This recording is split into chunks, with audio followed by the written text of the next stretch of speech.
What's up, guys and gals? Carolina Jackpot time checking in.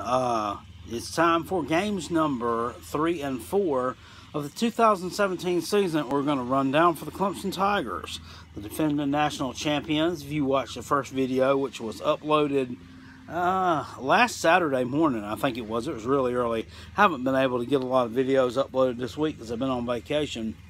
But it's time to jump full bore into them because I want to get them all done before the season starts, because I'm writing all these down. I want to see how my picks progress, and I'd like for you all to see how my picks progress. And after these videos are done and posted later on in the season, September, October, if I'm wrong, go back and tell me, hey, you idiots, you were wrong. Look at this, and give me a big old thumbs down.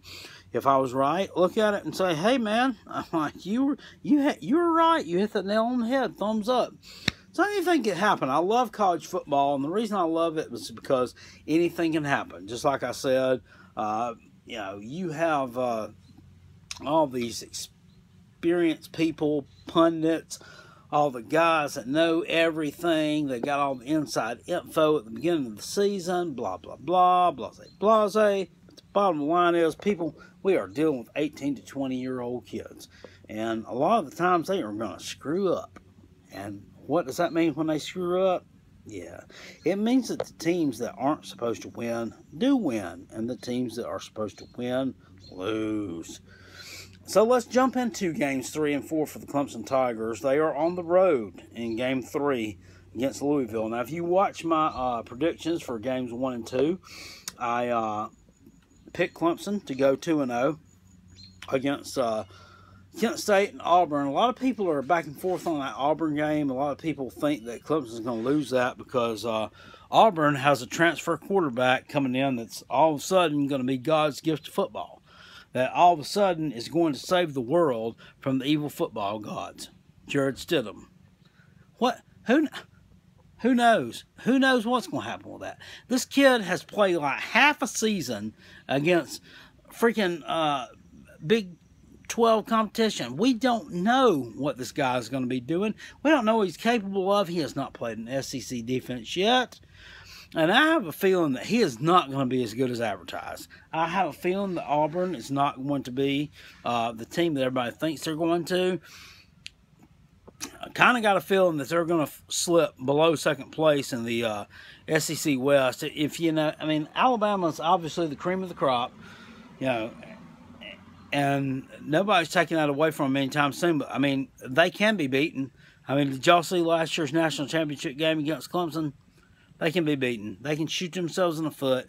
I was very, very disappointed in Alabama in that game. I don't think they had good quarterback play for most of the game. I felt like they kind of, rested back and gave up in the second half. And it came back to bite them bad because Clemson gave up, decided to wake up and start playing football in the second half. And Alabama, ended up losing that ball game. That was a bad one. Really bad. As far as the objective Carolina Jackpot, I think that Clemson was due that because Sean Watson, he's a great player, and he did lead them back. He did lead that team back. He was the oil that stirred the dipstick in that game. But the non-objective Carolina Jackpot side of me that hates Clemson says that Nick Saban gave that game away. Where are we at? We're probably somewhere in the middle. But we head on to game number 3. It's Louisville in Papa John's Cardinal Stadium. Fourth meeting between these two folks. It doesn't seem like it's been that long, but it has. 2014 was the first year that Louisville was in the ACC. They are 0-3 against Clemson. Each one of those games has been very close. However, last year's game and the game from 2014 probably been the closest. The 2013 game was close. It got kind of close to the end, but I think Clemson was kind of in control for most of that one, especially throughout the second half. 2014 and 2016 were really the games I thought Louisville was going to do it. I thought they were going to break out. I thought they were going to, break the mold, defy tradition and whatnot, and beat Clemson, but it did not happen. This year, however, the game is in Papa John's Cardinal Stadium, and it is on a Saturday instead of a Thursday night. You'd think they'd try to schedule that game on a Thursday night to give themselves an advantage, but I don't know how much play they have into doing such. But let's go into it full bore. Lamar Jackson comes back. He's a Heisman Trophy winner, and rightfully so. I mean, there's a lot of people that say Deshaun Watson should have won the Heisman Trophy last year, including me, because I think Deshaun, he did more for his team. He did more for his team. He did more for them. His team won a national championship. They were able to come back from deficits against teams that they probably should have been ahead of to begin with. Several times he led them back out of adversity. He was the leader, a true leader. Led them back from bad situations, and that's why I think Deshaun should have been the Heisman Trophy winner last year, even though he did not have as many yards as Lamar Jackson. He didn't throw for as many, pass for as many. But what did Lamar Jackson do down the stretch? He lost to Kentucky, and he lost to Houston, and which has been a decent program in the past. And Tom Herman, not taking anything away from him. I mean, my God, he's the freaking shit. He turned down the South Carolina job because we lost to the Citadel. According to all you Clemson fans, that's what he did anyway. I think he turned it down because they offered him the whole goddamn university as a freaking payment, but yeah, that's whatever. If South Carolina wanted that dude, they could have got that dude. At any rate, Louisville coming into 2017 is in a bit of a rebuilding mode as far as in the offensive backfield, as far as receiver. They don't have the experience they did. Well, I'm going to tell you what, with that guy, with Lamar Jackson at quarterback, it doesn't matter if they got Barney Rubble out there playing wide receiver. It doesn't matter if they got Enos from Dukes of Hazzard. It doesn't matter if they got Mel from Mel's Diner. It doesn't matter if they got Norm from Cheers out there playing wide receiver. They are going to score some points because that dude can get the ball where it needs to be when it needs to be got there. He also can run. Who in the world has ever seen a guy that played one damn Heisman Trophy that ran for almost 2,000 yards? It's freaking unreal. Getting back and getting real serious, the offensive line has got to replace a few starters, but they'll be fine. The offensive, pass catching team, the receivers, if you will, they have Jalen Smith coming back, and they also have their tight end coming back next year, which is a big plus. No, they don't. That was another team I was talking about. Jalen Smith's coming back. Reggie Bonifon, that's the dude I was talking about that was quarterback for Louisville back in 2014 for a little while as a freshman. He's going to play wide receiver, and he's a senior by now. This kid, obviously, he's got to have some athleticism by now. And I'm going to look for this game to be, kind of a crossroads in the season of both teams. Now, I'm going to look for this. Louisville has a very inexperienced offensive line. Clemson has a very expensive defensive line. Dexter Lawrence, Christian Wilkins, Cleveland Farrell, Austin Bryant, they can't be denied. I mean, these dudes are badass. I mean, they're a hell of a damn pass rush. They're hell at stopping the damn run. These guys, they're hell at sticking their finger up you remember the thing. That's just a joke. These guys are good. I mean, nobody can deny that. I think Wilkins is a legit first team All-ACC pick, and so is Cleveland Farrell, and so is Dexter Lawrence.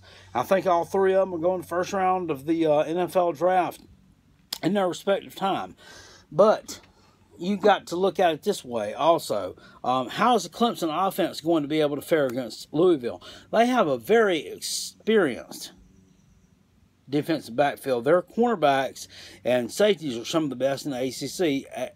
Obviously, some of the best. They're ranked number 1. They got a lot of players returning. So, it's going to be a test of wills. And I think on that Saturday afternoon in Papa John's Cardinal Stadium, it's going to be packed. It's going to be a hell of an atmosphere. It's going to be amped up to the max. I think that place is going to be rocking like it's never rocked before. And I think Louisville is going to take the win in that game. I don't think it's going to be by much, but I think Clemson, you're going to lose that game. And honestly, I think that you would win that game if it were played later in the season. but I think you're going to lose it just because solely quarterback play. Louisville 34, Clemson 31 in Papa John's Cardinal Stadium in Week 3. And make no mistake about it, this is why you have a tough strength schedule. You guys got a tough schedule at the beginning of the year. Your front end is fucking loaded. I mean, Auburn and Louisville back-to-back. Louisville on the road, Auburn at home. That's bad. I mean, not a lot of teams. That's why. And South Carolina, I mean, we can bash them all we want about their schedule, about the ACC, this, that, and other, blah, blah, blah, blah. I think those arguments are pretty much gone out the window. I mean, the SEC has really faltered in the past years, and these teams in the ACC have really stepped up their game, especially with the addition of Louisville, and not just with the addition of Louisville, but with the fact that the teams around them have stepped up since they added Louisville. I think that you're going to win this game. Louisville is going to break the streak. It's been 3 years in a row since you've been in the ACC. And I think you're finally going to win one against Clemson. I think you're going to pull it out this year. But next year, don't be surprised if the Tigers come coming for some of your tail in Death Valley in 2018. But I think y'all are going to take the win in this one. It's going to be a close game, but I think the Louisville Cardinals will pull it out. Clemson 2-1 after game number 3. Now, we hit ourselves on right down the road to game number 4. It's a home game the next week. No bye week involved. We're right back into it against Boston College. Boston College has been a program that's they've had their ups, they had their downs. They were a good program at one time, and I think they're trying to get back to that, but the fact of the matter is they don't have manpower, they don't have the money. I'm not talking about the money to play players, I'm talking about the money to get people into their games, the money to advertise money. They don't have it. They don't have what's necessary to become the power that they were in the mid-'80s. At one time, they had Doug Flutie, who won the Heisman Trophy. Y'all remember that game. Everybody remembers that classic scene. Doug Flutie dropping back at the 50-yard line in the Orange Bowl in 1984. He eludes about 3 or 4 people that are surely going to sack him. And he unleashes this pass that is just a Hail Mary that is just caught from some reason by an act of God from his roommate, Gerald Phelan, and they win that game. That's the Boston College Bowl. Matt Ryan is the Boston College Bowl. This is the Boston College of New, and they're not that impressive. They have a lot of stars returning on offense, a lot of stars returning on defense. The fact of the matter is, none of them are that impressive. Steve Adazio, to give him credit, is a good football coach, and he has done less with more than some of these coaches that I've seen. He has done less with more than a lot of these coaches that have done more with less in the SEC and ACC over the past few years, but I can see. But in Clemson, Boston College, can any of y'all name one player off Boston College's 2-deep roster? I bet you can't.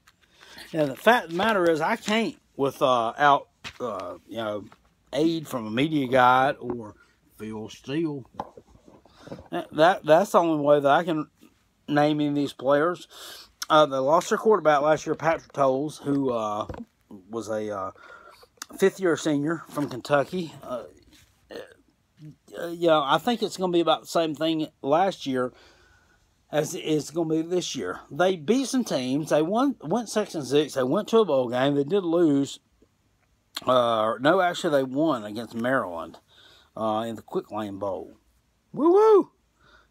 Let's throw up the confetti.